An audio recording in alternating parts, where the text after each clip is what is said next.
What would happen if you touched absolute zero? Absolute zero is the theoretically lowest temperature, reaching 273.15 degrees Celsius. If you were to touch this temperature, what would happen to you? Imagine touching a metal block at absolute zero with your hand.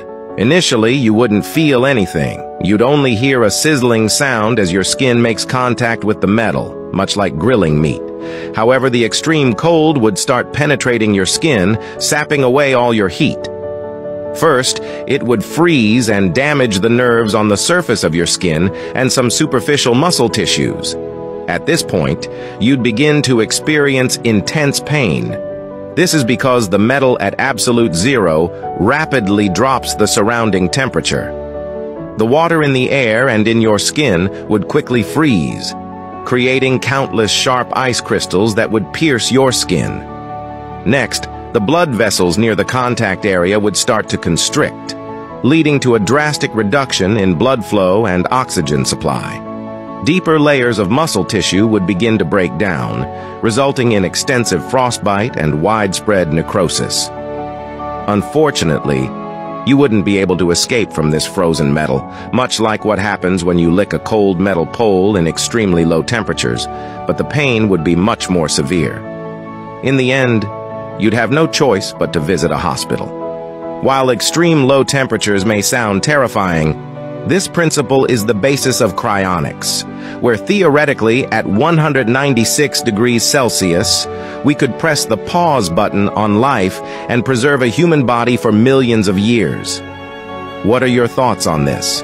In 2009, John Jones was exploring the Nutty Putty Cave, and he decided he wanted to go through one of the tightest stretches. He noticed it was really tight, but he read about this part of the cave, and he knew that if he just kept persisting, he would safely get through. The only problem is that John had taken a wrong turn and was actually in a different, uncharted part of the cave. This stretch was so tight that John became stuck upside down. After a 27-hour rescue attempt, he eventually passed away. The cave was permanently sealed to serve as John's tomb. In 1998, a 14-year-old girl named Natasha was dropped off at school by her mother, but she didn't return home later that day. Her family contacted the police, but they couldn't find her. Days turned into weeks, and weeks into months. Her parents started to assume the worst. Then, a year later, a local serial killer admitted to the murder of Natasha. Her family was devastated, and 4 years later, her murder trial began. But right in the middle of this trial, the prosecutor informed the court that after 5 years, Natasha had been found alive. She was living just 5 minutes down the road from her family the entire time. This is Rosie the shark.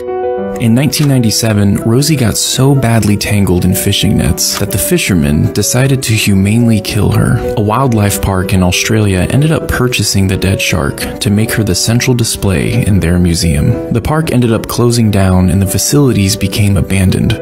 For 7 years, the shark was left alone. In 2019, another park decided to buy her, and with a major group effort, they successfully lifted Rosie and transported her to her new home. This is a hammerhead shark, and if you look at where its eyes are situated, you would think it has terrible vision, but you would be very wrong. You see, while the placement of their eyes is odd, it's actually a huge advantage that gives them an almost 360-degree field of vision. And some scientists think that this shark's bizarre head evolved this way so they could have this exceptional eyesight. Have you ever wondered how a harmonica works? Well, in between the two metal covers is a comb. This comb has a reed strip on the top and another one on the bottom. And just like how the vibration of a guitar string makes sound, blowing into the comb causes these reed plates to vibrate and produce a note. The top reed plate vibrates when you blow in, and the bottom one vibrates when you inhale. You control the note by where you place your mouth, and the volume by how hard you blow.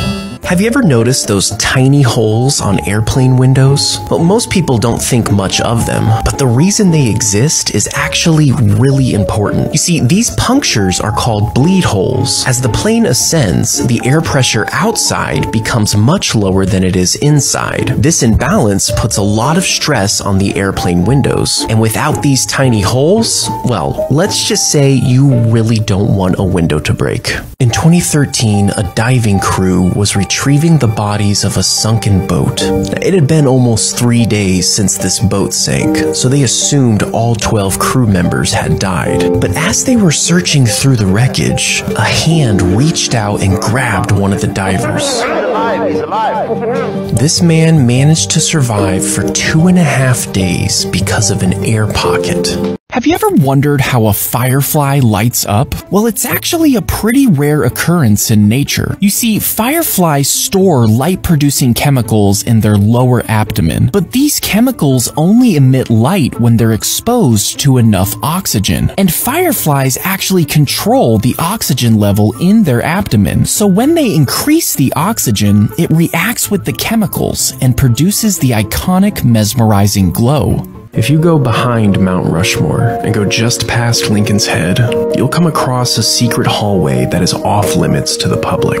Now, there are many theories about this room, but the true story is actually kind of sad. You see, the creator of Mount Rushmore made it his life's mission to construct a hall of records. And this was supposed to be a beautiful chamber with artifacts like the Constitution. But just as they started building it, World War II broke out, and the project was canceled. Today, all that's left is an empty hallway that leads to nothing.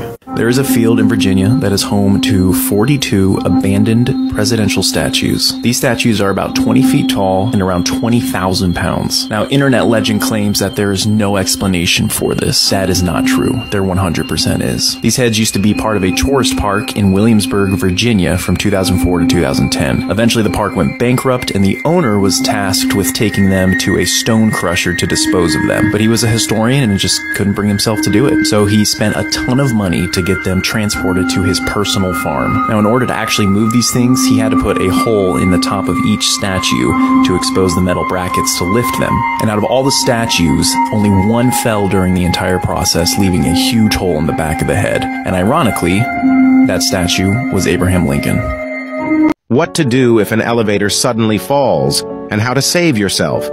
If you frequently use elevators, you must watch this video in its entirety. It might save your life in a critical moment. There are 2 things you should absolutely avoid when an elevator is rapidly descending. Do not jump. It might seem like a good idea to jump just before the elevator reaches the ground. Many people believe that jumping can counteract the impact of the fall. However, jumping won't save your life. When an elevator is rapidly descending, you are in a state of weightlessness, and you cannot predict when the elevator will hit the ground. Attempting to jump at the right moment is highly risky and could result in losing balance and causing more severe injuries. Do not shout or panic. It's crucial to remain calm. Waiting passively is not an option, though. You must rely on your own actions to escape danger. So, how should you respond to a sudden elevator crisis? As soon as you notice any unusual behavior in the elevator, the first thing you should do is ring the emergency bell and attempt to contact relevant personnel. Then press all the floor buttons. This action might engage the elevator's emergency power and prevent it from continuing to fall. After performing the above steps, quickly locate the elevator handrails and grip them tightly.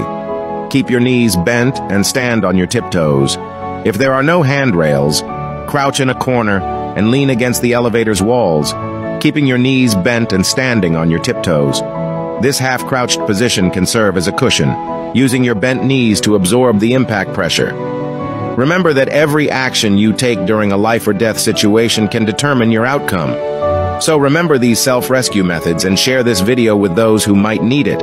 Hopefully, you'll never have to use this knowledge. The inventor of the Iron Dome air defense system is truly a genius. Its interception rate is over 90%. Do you know how this impressive air defense system works?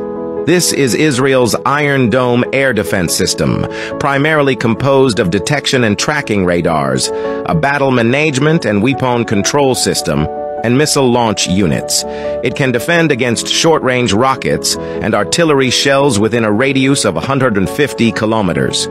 When enemy missiles are incoming, the radar swiftly tracks and locks onto the targets, transmitting data to the battle management system. In less than a second, the battle management system calculates the missile's impact point based on factors like trajectory and weather conditions. It then quickly analyzes and locks onto rockets headed for valuable targets, such as towns, while ignoring those that will land in unpopulated areas. The battle management system sends commands to the missile launch units, and the missiles are launched. They accurately hit their targets under the guidance of the battle management system. It not only precisely intercepts targets, but also effectively distinguishes the level of danger posed by incoming threats. It's worth mentioning that the Iron Dome system is relatively expensive, with a cost of $35,000 per missile, whereas the cost of a single rocket is only $800. For rockets that pose no threat, there is no need to intercept them. This explains why the system doesn't achieve a 100% interception rate. After all, when it comes to calculating costs, no one does it better than the Israelis.